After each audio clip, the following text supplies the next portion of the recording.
एक तरफ जहां दुनिया के अधिकतर देश कोरोना संकट से निपटने में लगे हुए हैं, वहीं चर्चा गर्म है कि कहीं देश में केंद्र सरकार वित्तीय आपातकाल लगाने की तैयारी में तो नहीं है। कोरोना वैश्विक महामारी के संकट के दौर में देश में वित्तीय आपातकाल की कितनी संभावना है, इस विषय पर हमने बातचीत की शिक्षाविद लेखक अभिषेक खरे से। देखिए क्या कुछ कहा अभिषेक खरे ने। नमस्कार दोस्तों, आज बात करते हैं, जैसा कि आपको पता है पिछले कुछ दिनों से काफ़ी सुगबुगाहट चल रही है कि क्या देश में आर्थिक आपातकाल लगाया जा रहा है या लगाया जा सकता है, फाइनेंशियल इमरजेंसी क्या इम्पोज की जा सकती है भारत में। इस तरह की काफ़ी बातचीत चल रही हैं। इनके पीछे कुछ कारण हैं, कुछ याचिकाएं हैं, तो आज बात करते हैं और इसको समझने की कोशिश करते हैं कि आखिर ये वित्तीय आपातकाल या फाइनेंशियल इमरजेंसी क्या है, इसे कब लगाया जा सकता है और इसके लगाने के बाद क्या क्या होता है, किस तरह की प्रावधान फिर किए जाते हैं। तो सर्वप्रथम अभी कुछ दिनों पूर्व एक एनजीओ है, think tank centre for accountability and systematic change CASE, इसने सुप्रीम कोर्ट में एक याचिका लगाई थी और इस याचिका में ये कहा था कि सरकार को देश में फाइनेंशियल इमरजेंसी लगा देना चाहिए। इसी तरह की कुछ बातचीत एक जो सुब्रमण्यम स्वामी हैं बीजेपी के नेता, उन्होंने भी कहा था कि देश की स्थिति इस समय ऐसी कि इसमें फाइनेंशियल इमरजेंसी लगाई जा सकती है। तो इन बातों ने इस बात को हवा दी कि क्या देश में फाइनेंशियल इमरजेंसी लगाई जाना चाहिए या लगाना चाहिए या लगाने जैसी स्थिति उत्पन्न हो गई है। तो आइए इसे समझते हैं थोड़ा सा। देखिए, सर्वप्रथम ये जानकारी प्राप्त कर लीजिए कि देश में 3 तरह की इमरजेंसी होती हैं। एक होता है राष्ट्रीय आपातकाल अनुच्छेद 352, एक होता है राष्ट्रपति शासन अनुच्छेद 356 और एक होता है वित्तीय आपातकाल अनुच्छेद 360। तो 3 तरह के आपातकाल होते हैं, जिसमें से जो राष्ट्रीय आपातकाल है उसका इस्तेमाल देश में 3 बार हुआ था, वर्ष 1962, 1965 और 1975 में।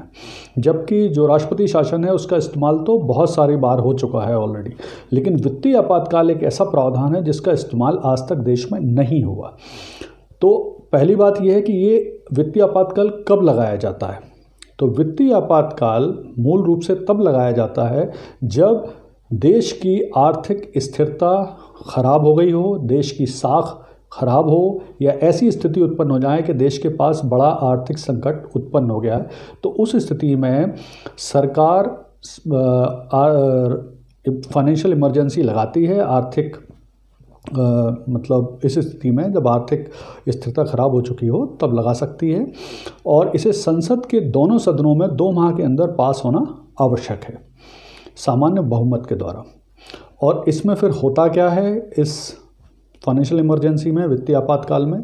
तो देखिए, मुख्य रूप से इसमें जो प्रावधान होते हैं वो वित्त से ही जुड़े हुए होते हैं। पहला महत्वपूर्ण प्रावधान ये होता है या इसका जो सिस्टम है वो ये है कि इसमें केंद्र और राज्य के सारे वित्तीय, मतलब राज्यों के जो सारे वित्तीय पावर हैं वो एक तरह से केंद्र के पास आ जाते हैं और राज्यों के जो सारे मनी बिल हैं या फाइनेंशियल बिल हैं, वित्तीय और धन विधेयक वगैरह, वो सब राष्ट्रपति की स्वीकृति के बाद ही पास होते हैं।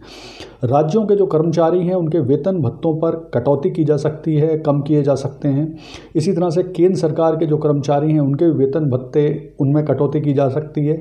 यहाँ एक चीज़ ध्यान रखना आवश्यक है कि यहाँ पे जुडिशरी के सदस्य, जो हमारे न्यायिक व्यवस्था से जुड़े हुए सदस्य हैं, उनके वेतन भत्ते भी वित्तीय आपातकाल में कम किए जा सकते हैं। तो अब हम ये जानते हैं कि आखिर वो कौन सी स्थितियां उत्पन्न हो गई हैं जिसके लिए वित्तीय आपातकाल लगाने से संबंधित बातचीत की जा रही है।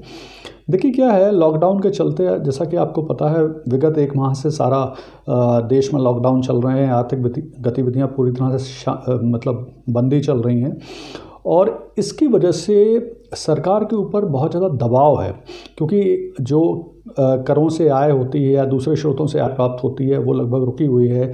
देश के व्यक्तियों के पास भी बहुत सारे पैसे नहीं हैं, जनता भी परेशान है। तो इसको लेके कुछ जो प्रावधान किए भी जा रहे हैं छोटे छोटे, जैसे आपको पता होगा संसद सदस्यों को इस संसद निधि के इस्तेमाल पर रोक लगा दी गई है फ़िलहाल 1-2 वर्ष के लिए। इसी तरह से जो महंगाई भत्ते हैं उन्हें 2 वर्षों के लिए बढ़ाने से रोक दिया गया, 1 वर्ष के लिए शायद बढ़ाने के लिए रोका गया है। इसी तरह से जो कुछ राज्य सरकारों ने भी अपने जो सरकारी कर्मचारी हैं उनकी कुछ कटौती की है या इस तरह के प्रावधान वो कर रहे हैं। सरकारें भी अपने स्तर पर कुछ कटौती के प्लान ला रही हैं। तो कुल मिला के जो स्थिति है उसे देख के ऐसा लगता है कि थोड़ी परेशानी तो वित्तीय रूप से आई हुई है। अब अगर हम बात करें देश में जो इस समय का संकट चल रहा है, वर्ष 1991 में देश में वित्तीय रूप से सर्वाधिक संकट की घड़ी थी और उस समय ऐसी बातें चल रही थी कि वित्तीय आपातकाल लगाया जाए, लेकिन उस समय फिर मनमोहन सिंह और नरसिम्हा राव प्रधानमंत्री थे उस समय और मनमोहन सिंह वित्त मंत्री थे, तो उन्होंने देश में वर्ष 1991 की नई औद्योगिक नीति लाके इस स्थिति को कुछ कंट्रोल किया था और उस समय भी वित्तीय आपातकाल लगाने की स्थिति आई थी, लेकिन उसे लगभग उन्होंने रोक लिया। यहाँ इस सारे प्रावधानों में एक जो इम्पोर्टेंट प्रावधान है वो ये है कि सरकार अगर वित्तीय आपातकाल लगाती है तो उसे सुप्रीम कोर्ट में चैलेंज किया जा सकता है, लेकिन इससे एक चीज़ और ध्यान रखने की आवश्यक है कि वित्तीय आपातकाल एक तरह से तभी लगाया जाता है जब वाकई बहुत ख़राब स्थिति हो।